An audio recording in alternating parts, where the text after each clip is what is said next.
आज का हमारा टॉपिक रहेगा प्रकाश यानी कि लाइट। क्या है प्रकाश, क्यों जरूरी है प्रकाश, क्या काम करता है प्रकाश, क्या क्या उसकी परिघटनाएं होती है, उनके बारे में हम थोड़ी सी जानकारी लेने वाले हैं। तो आपको अगर मैं बताऊं प्रकाश क्या है, तो अगर सामान्यतः कहें प्रकाश क्या है तो प्रकाश एक ऊर्जा है।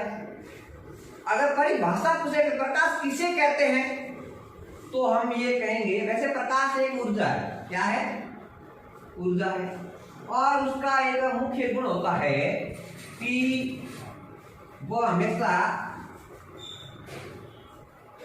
चुंबकीय विकिरण के रूप में चलता है। किस रूप में?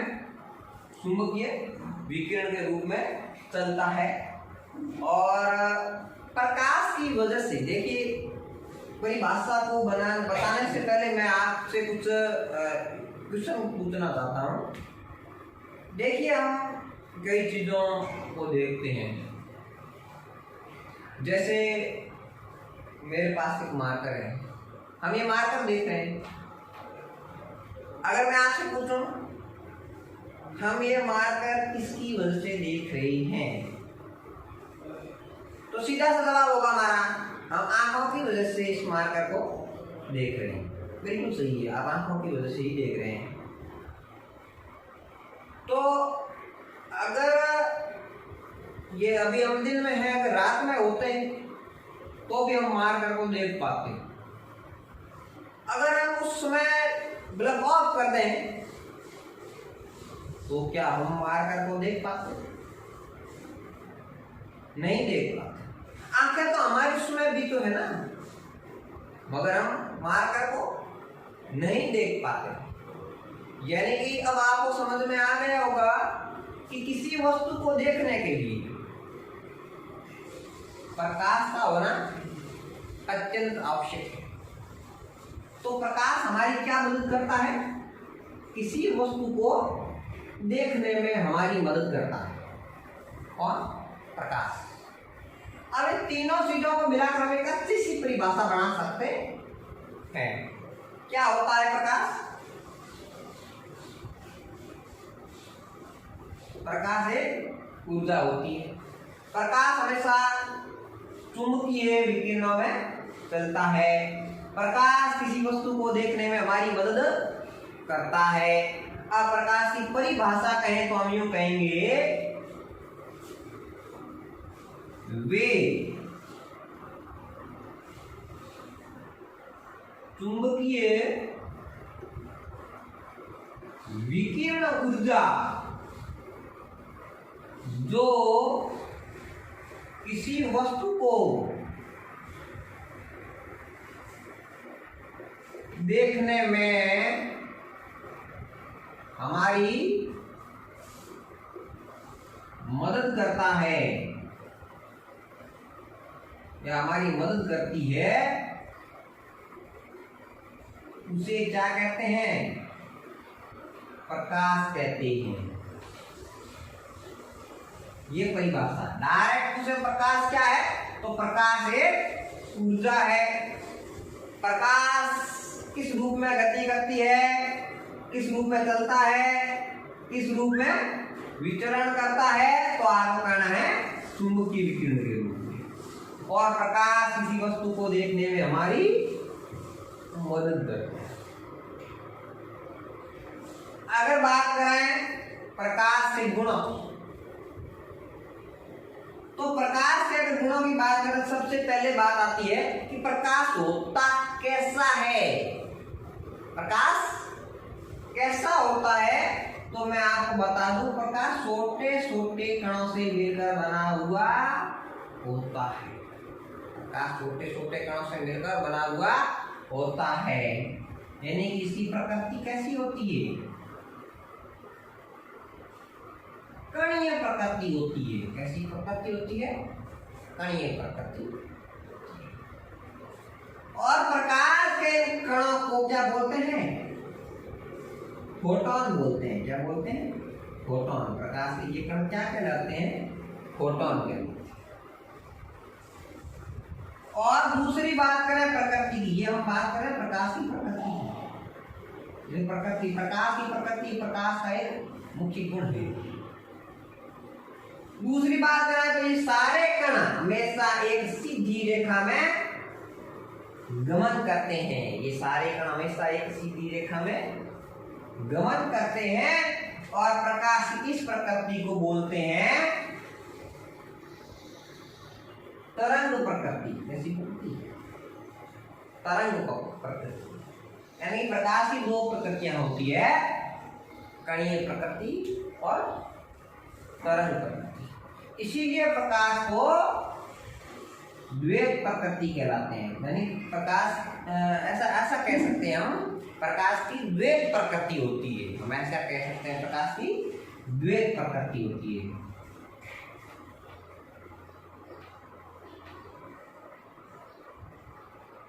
प्रकाश की द्वैत प्रकृति होती है।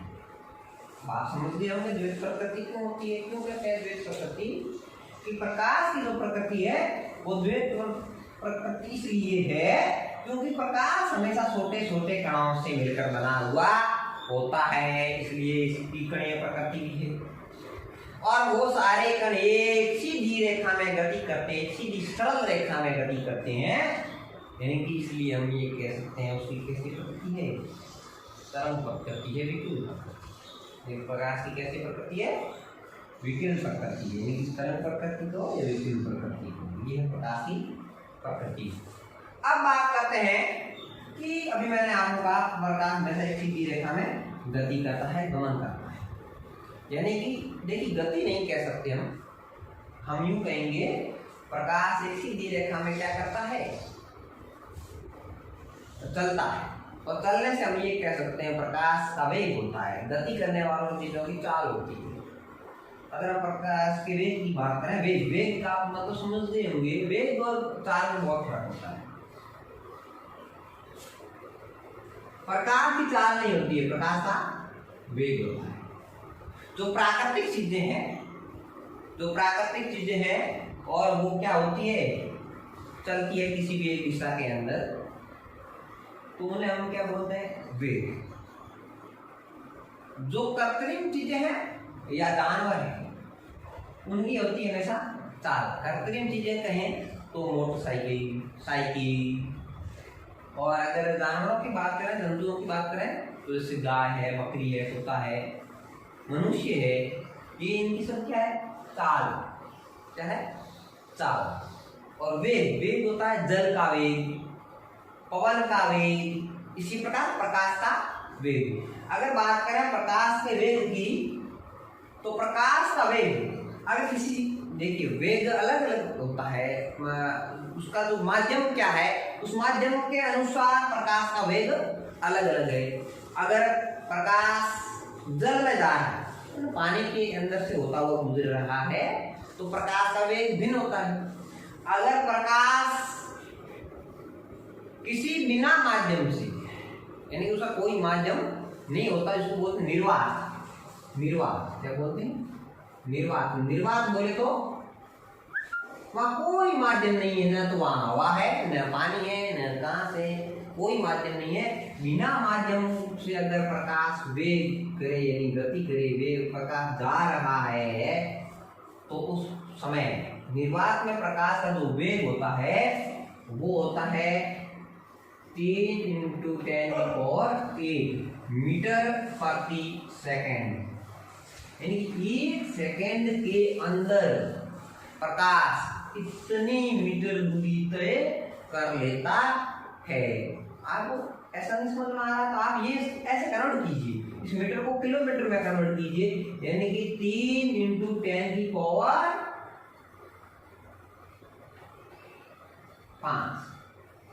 3 × 10⁵ किलोमीटर प्रति सेकेंड। यानी 1 सेकेंड के अंदर प्रकाश तो निर्वात में चलता है तो इतने सारे किलोमीटर तय कर लेता है, यानी कि इतने सारे मीटर तय कर लेता है। ये है प्रकाश के निर्वात में, प्रकाश का निर्वात में वेग। अगर बात करें जल की, तो जल में प्रकाश का वेग होता है 2.2 5×10⁸ मीटर प्रति सेकंड। ये है जल में, इसमें जल में, और ये है निर्वात में। बहुत अच्छा क्वेश्चन है और कई बार कॉम्पिटिशन एग्जाम में भी आता है। प्रकाश की निर्वात में वेग कितना है, प्रकाश का जल में वेग कितना है। अब बात करते हैं प्रकाश के प्रभाव।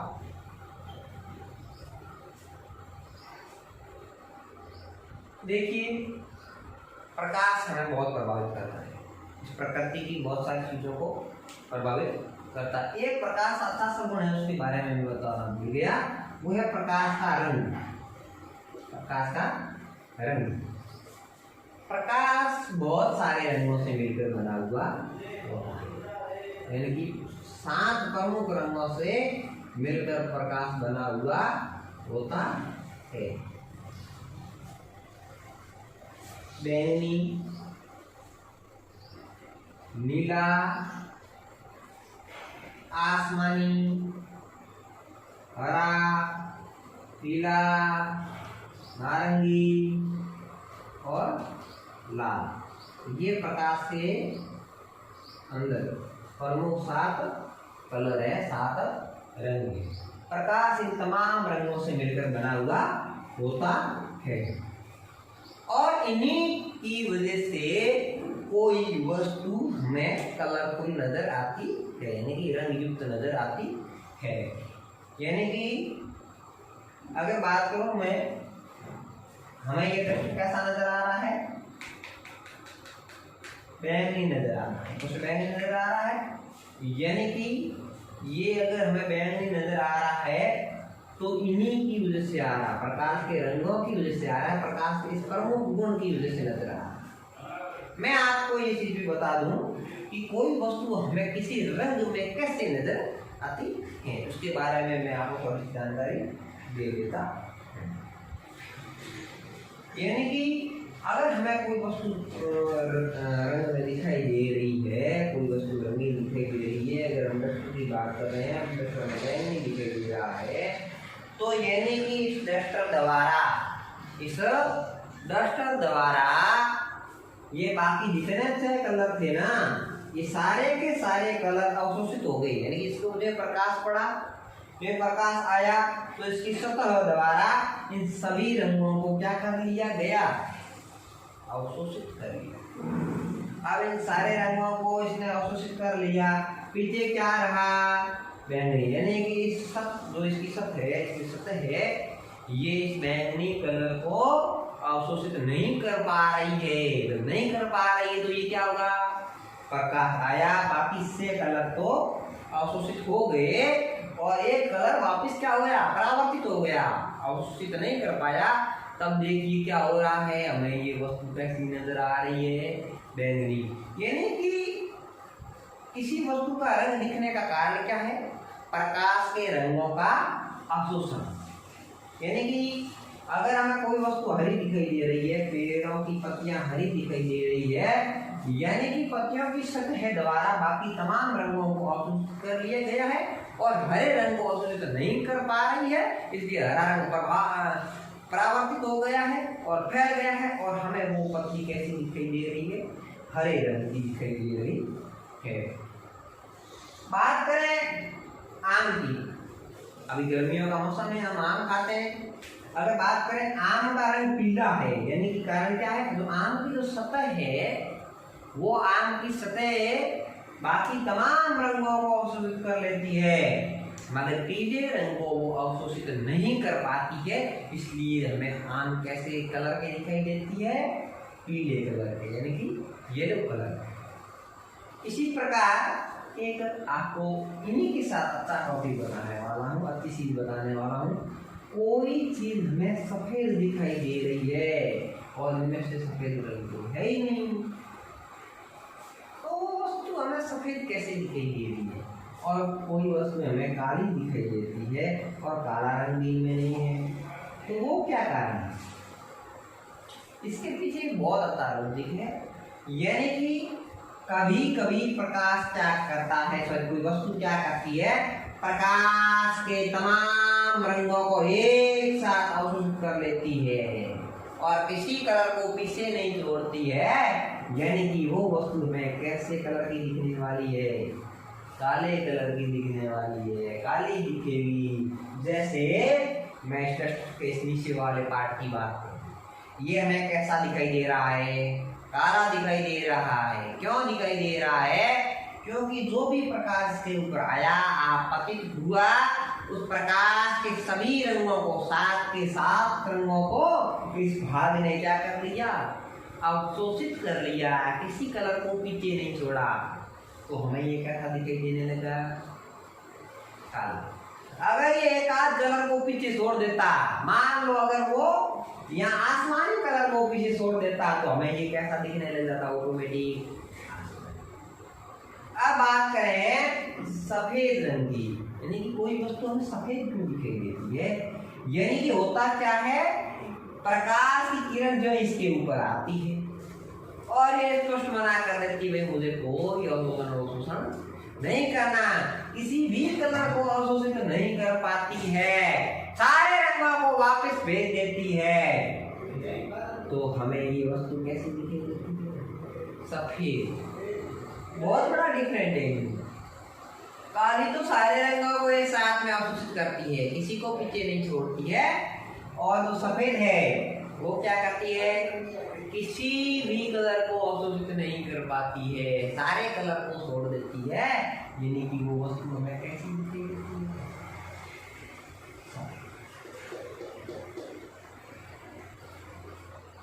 अब बात करें प्रकाश के आधार पर वस्तुओं, प्रकाश के आधार पर वस्तुओं की, तो प्रकाश के आधार पर वस्तुओं को हम 5 भागों में बांट सकते हैं।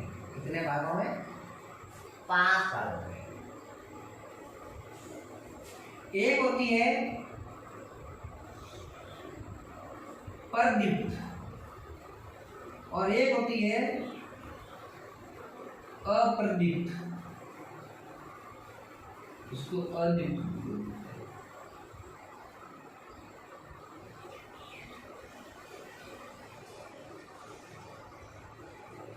और एक वस्तु होती है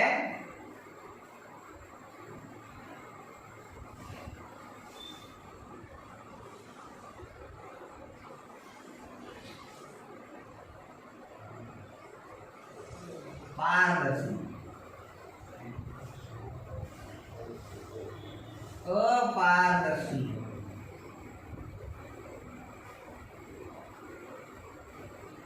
और पारभासी। इनके बारे में थोड़ी थोड़ी जानकारी दे देता। फिर बात करेंगे प्रकाश की परिघटनाओं। अगर बात करें परदीप्त क्या होती है, तो वे वस्तुएं, हम इनको बांट रहे हैं, वस्तुओं को बांट रहे हैं यहाँ पे, वे वस्तुएं जो प्रकाश का उत्सर्जन करती हो, उन्हें क्या बोलते हैं, प्रदीप्त। जैसे बल्ब, सूर्य, आग, ये सारी चीजें क्या है, परदीप्त वस्तुएं हैं। अप्रदीप्त किन्हें कहते हैं या अदीप्त किन्हें कहते हैं, वे वस्तुएं हैं जो प्रकाश को उत्सर्जन न करके प्रकाश का अवशोषण करे, उन्हें बोलते हैं अप्रदीप्त। यानी कि प्रकाश का उत्सर्जन नहीं करती है, उत्सर्जन नहीं करती है, और साथ में क्या करती है, अवशोषण करती है। उल्टा क्या कर लेती है, प्रकाश का अवशोषण कर लेती है, उन्हें क्या बोलते हैं, अदीप्त। हालांकि कुछ वस्तु ऐसी है जो अवशोषण नहीं करती है, मगर वो उत्सर्जन भी तो नहीं कर रही है ना, वो प्रकाश का अवशोषण नहीं कर रही है, मगर वो प्रकाश का उत्सर्जन भी नहीं कर रही है, इसलिए उनको उन सारी वस्तुओं को किसमें रखा गया है, अदीप्त। जैसे मार्कर क्या है, अदीप्त, क्योंकि ये प्रकाश थोड़ी ना पैदा करता है। अब ये जो अदीप्त है, ये वैसे बारिश अदीप्त की ही है, मगर छोटी क्लासों की बात करें तो उनके अंदर ये चीजें शायद नहीं है, इसे इतना ही 3 भाग दिया प्रकाश वस्तुओं को, प्रकाश अलग 3 भागों में बांटा गया है, मगर जानकारी के लिए 5 भागों को अच्छे से पढ़ लें। पारदर्शी क्या होता है? पारदर्शी वो होता है यानी कि वे वस्तुएं जिनसे प्रकाश आसानी से आर पार गुजर सकता है, आसानी से, बड़ी आसानी से। जैसे हम कांच को देखते हैं, कांच देखा है ना हमने, तो कांच क्या है? एक पारदर्शी वस्तु है। क्या है? पारदर्शी वस्तु है, यानी कि अंदर से प्रकाश आसानी से गुजर जाता है और हमें वो सामने वस्तु आसानी से दिखाई देती है। अगर करें अपारदर्शी, अपारदर्शी क्या है? ये जैसे मार्कर है, ये डस्टर है, ये व्हाइट बोर्ड है, तो ये चीजें क्या है? अपारदर्शी है, यानी कि इनमें से प्रकाश आर पार नहीं गुजर पाता है और हमें कोई वस्तु स्पष्ट यानी उसके अंदर से नहीं दिखाई देती, उसके पीछे क्या है हमें मालूम नहीं है। जैसे दीवार, दीवार क्या है?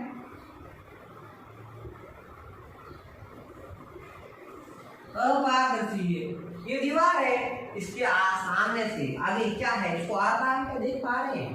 नहीं देख पा रहे हैं। जैसे हमारे वस्त्र है, ये क्या है? अपारदर्शी है। मैंने इस कमीज के नीचे कैसी बनियान पहनी हुई है किसी को मालूम नहीं है, क्योंकि मेरा कमीज क्या है? अपारदर्शी है। अगर ये पारदर्शी होता तो आप आसानी से देख लेते बनियान का कलर कैसा है।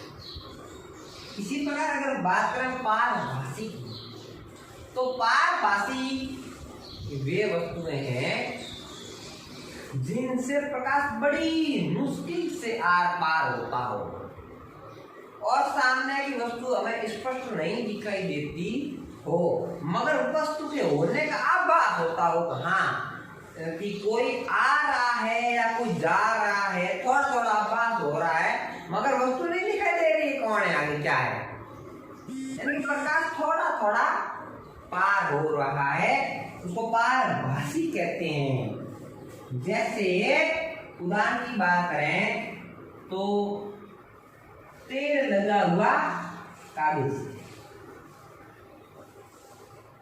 किसी कागज के ऊपर आप तेल डाल दीजिए, फिर आप देख रहे लाइट के सामने करके, तो वो प्रकाश अंदर आता हुआ हमें दिखाई देता, प्रकाश अंदर आता है। जैसे बात करें बर्फ, बर्फ की एक छोटी सी सिल्ली ले लेना, उसमें से भी देखना आप प्रकाश आता जाता दिखाई दे रहा, मगर पूरा कोई नहीं दिखाई दे रहा, यानी सामने वस्तु पूरी नहीं दिखाई दे रही है। तो ये है पारभासी, ये है अपारदर्शी, ये है पारदर्शी, ये अद्वित या अप्रदीप्त, ये है प्रदीप्त वस्तुएं। तो ये वस्तुओं को कितने भागों में बांट दिया हमने प्रकाश के आधार पे? 5 भागों में बांट दिया। ये था आज हमारा प्रकाश का टॉपिक, ये प्रकाश के बारे में नॉर्मल जानकारी। अब हम बात करते हैं प्रकाश के परिघटनाओं।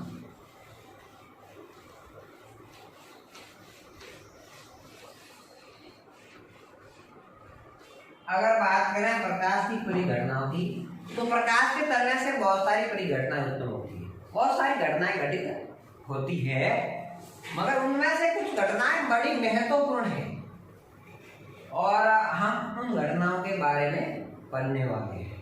यानी प्रकाश के चलने से 2 प्रमुख परिघटनाएं उत्पन्न होती है। प्रकाश के चलने से 2 प्रमुख ऐसे परिघटनाएं बहुत होती, 10-12 परिघटनाएं होती है, वो बड़ी क्लासों में है, मगर हम छोटी क्लासों की बात करें तो हमें 2 परिघटनाओं के बारे में पढ़ना है।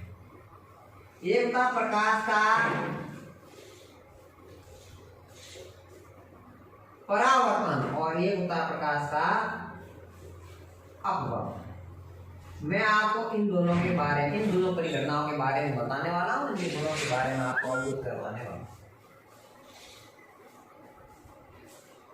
यानी कि अगर प्रकाश चल रहा है और वहाँ परावर्तन हो रहा है, हम कैसे पहचानेंगे वो परावर्तन है और हम कैसे ज्ञात करेंगे वो अपवर्तन है। आपको मैं एक डायग्राम के थ्रू समझाना चाहूंगा। यह एक समतल और चिकनी सतह है। क्या है? समतल और चिकनी सतह होगी। ठीक है, और इसके ऊपर से प्रकाश आ रहा है, यहां आया प्रकाश और इस सतह से टकराया और वापस चला गया और वापस।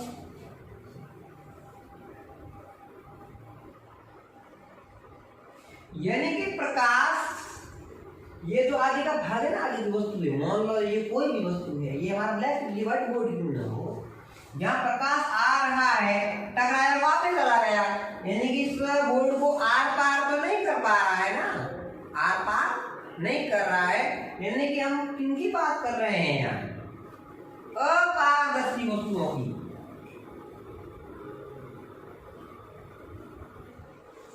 यानी कि ये जो परावर्तन है वो कौन सी वस्तुओं में होता है,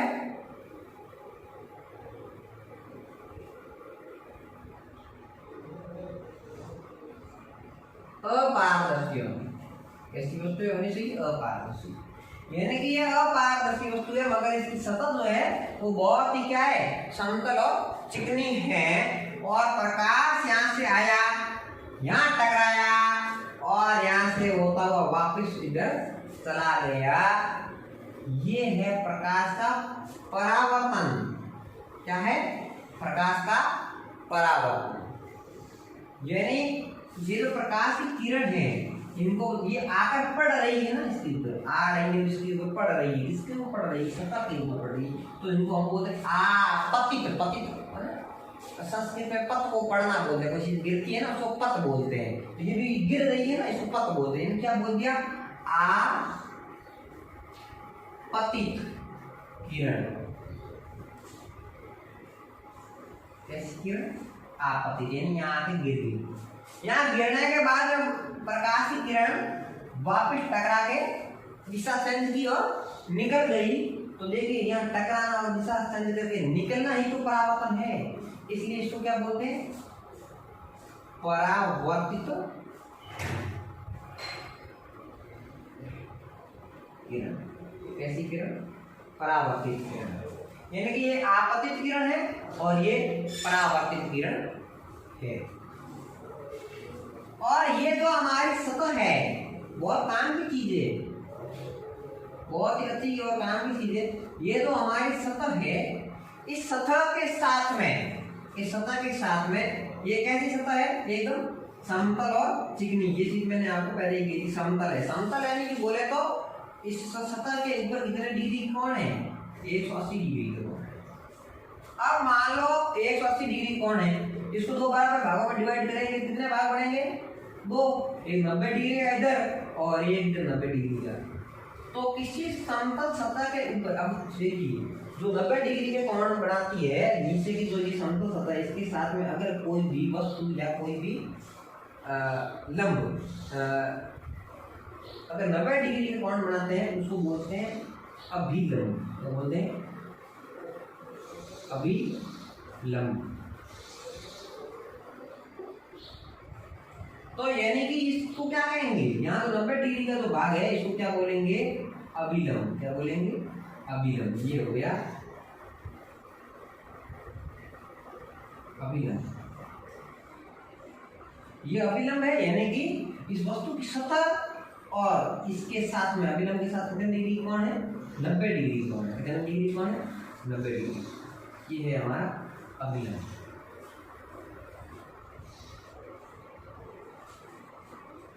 अब आपको एक बहुत अच्छी चीज बता रहा है, ये जो आपतित किरण है आ रही है और ये अभिलंब है, इनके मध्य जो कोण बनता है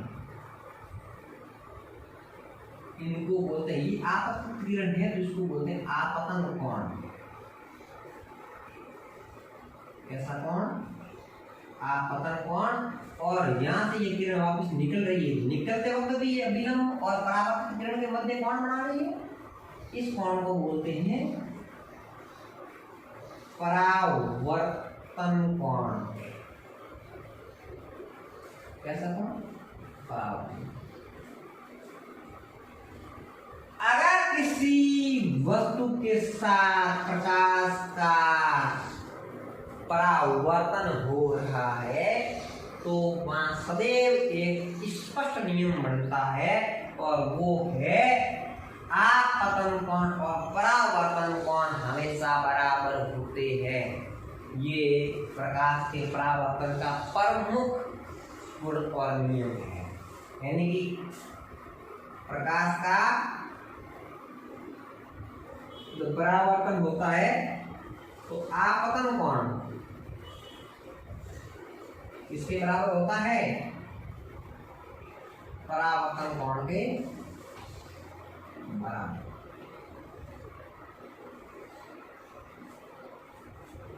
यानी कि ये कोण और ये कोण बराबर है। अब मैं आपको कहूं कि परिभाषा क्या है। ये तो हमने इसके अंदर क्या होता है उस परिघटना के बारे में जान लिया है, और अब आपको अगर मैं परिभाषा के बारे में बताऊं तो क्या होगी परिभाषा, आप तो बनाने की कोशिश कीजिए। परिभाषा विज्ञान है, इसके अंदर कोई परिभाषा फिक्स तो होती नहीं। परिभाषा हम बना सकते हैं। अगर बात करें परिभाषा की, अगर हमें परिभाषा बनानी है तो इसकी क्या परिघटना हो रही है उसके बारे में बता दीजिए। यानी कि जब प्रकाश की किरण किसी समतल चिकनी सतह पर आकर गिरती है और वह उस सतह से टकराकर पुनः उसी माध्यम में वापस लौट जाती है, इस परिघटना को प्रकाश का परावर्तन कहते हैं।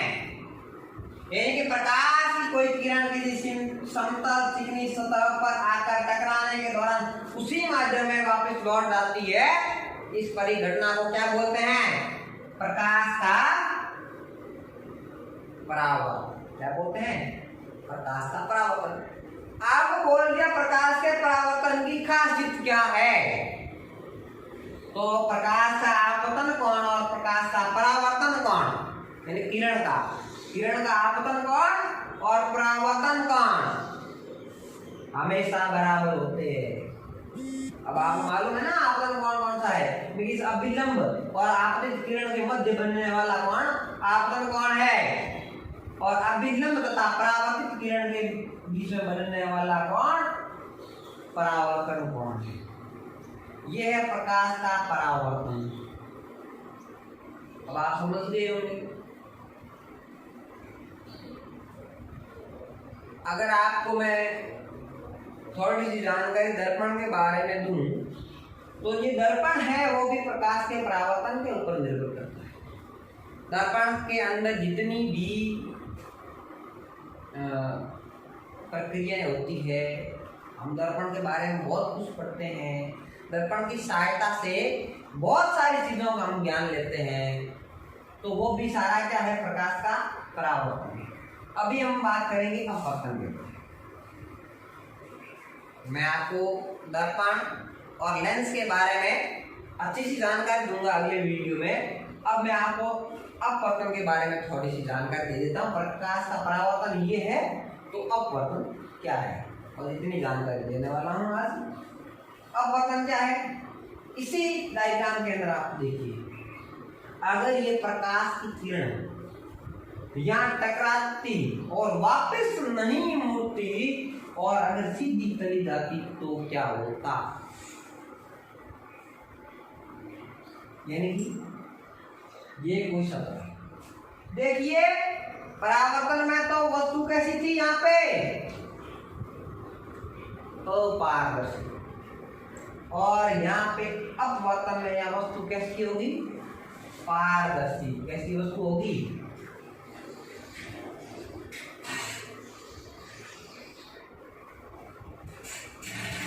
पारदर्शी। यहाँ वस्तु कैसी है, पारदर्शी।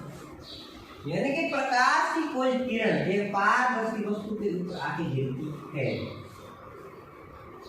देखिए ये चीज तो इसी के अंदर भी है, यानी कि अभिलंब तो यहाँ भी है, क्योंकि समतल और कैसी जगह है, चिकनी जगह है। देखिए वस्तु कैसी है, चीज तो यही सेम है, समतल और चिकनी सतह है। ये भी समतल और चिकनी सतह। अभिलंब इसके ऊपर भी है, यानी कि 90 डिग्री का एंगल है। ये अभिलंब है।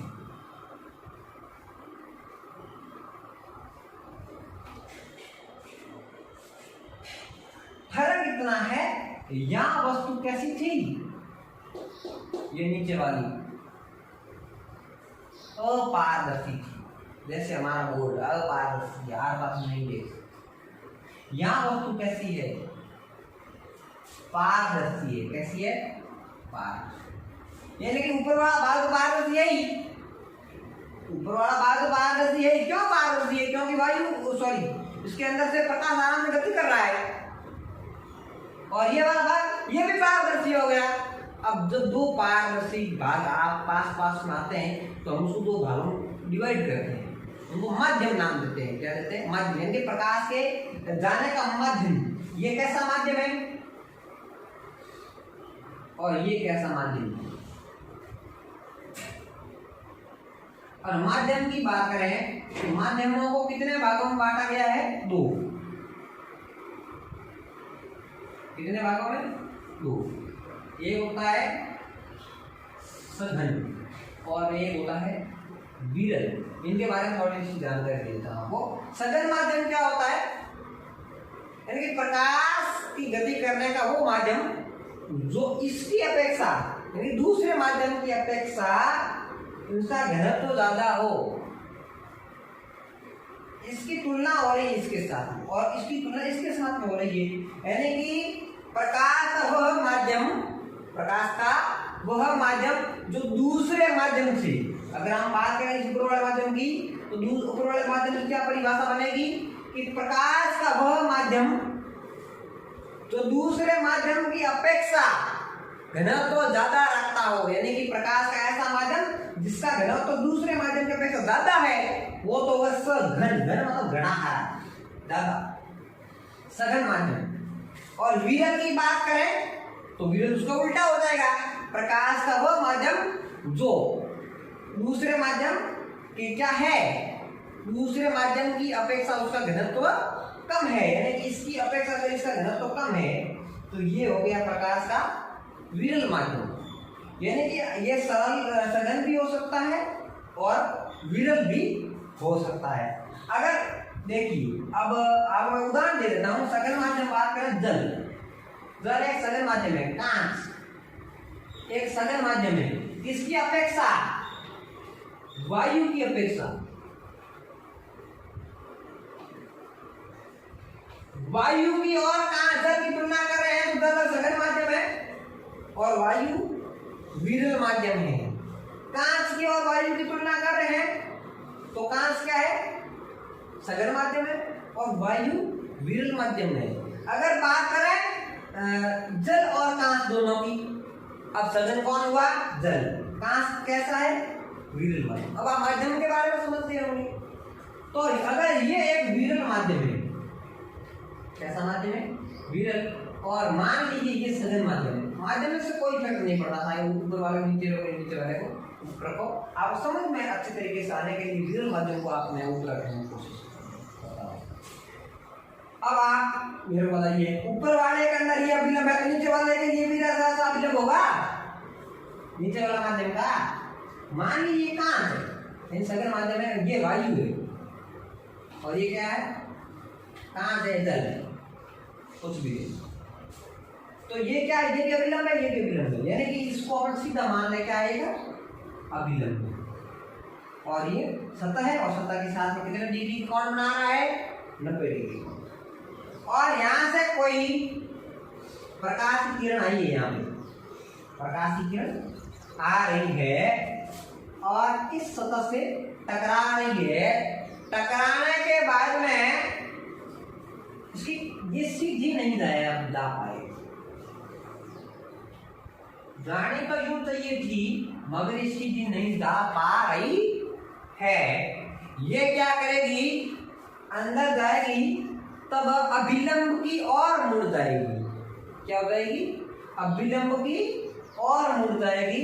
यानी कि जानी यहाँ थी, ये सघन माध्यम है, इसलिए अगर ये विरल माध्यम होता, ये सघन माध्यम होता तो उसका उल्टा होता, ये जानना। अगर ये विरल माध्यम है और सघन माध्यम में प्रवेश कर रही है तब तो ये अभिलंब की ओर मुड़ रही है, अपने पथ से विचलित हो रही है, अपने मूल पथ को छोड़ रही है और अभिलंब की ओर खिसक रही है। अगर ये विरल माध्यम, ये सघन माध्यम ऐसा ना अगर उल्टा होता, ऊपर सघन माध्यम होता और नीचे का अगर विरल माध्यम होता तो ये प्रकाश की किरण अपने पथ से विचलित तो होती मगर अभिलंब से दूर भागती।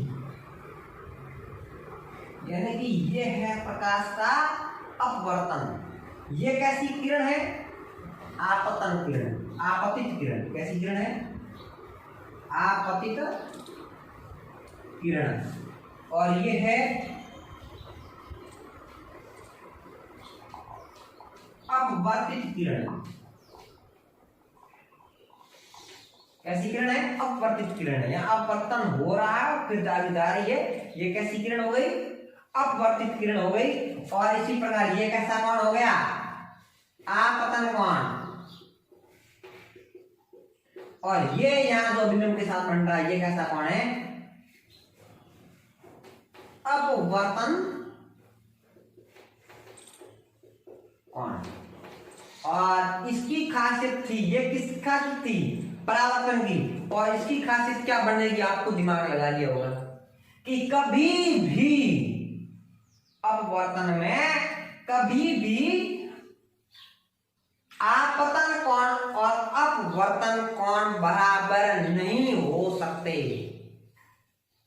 यानी कि इनको अगर हम अनुपात में लिखें तो उनका आंसर एक कभी भी नहीं आ सकता, सदैव एक से ऊपर ही रहेगा और उसको बोलते हैं अपवर्तनांक। यानी कि आपतन कोण जो है वो और अपवर्तन कोण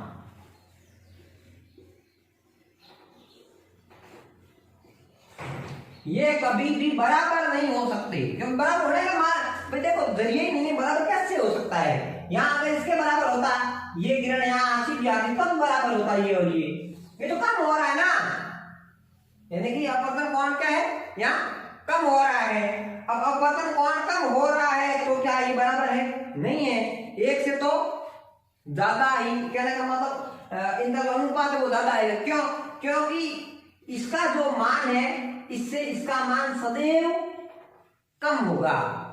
अगर मैं आपको ऐसे बताऊं, अगर यहाँ पे 40 डिग्री कोण बन रहा है तो ये 40 से कम ही होगा। मान लीजिए 30 डिग्री ही बनेगा, ये 30 डिग्री ही बनेगा, यानी कि कम बनेगा। 40 से 39 बनेगा मगर 41 नहीं बन सकता, 40 नहीं बन सकता, 40 बन नहीं सकता। अगर 40 बनता तो ये अपवर्तन होता ही नहीं।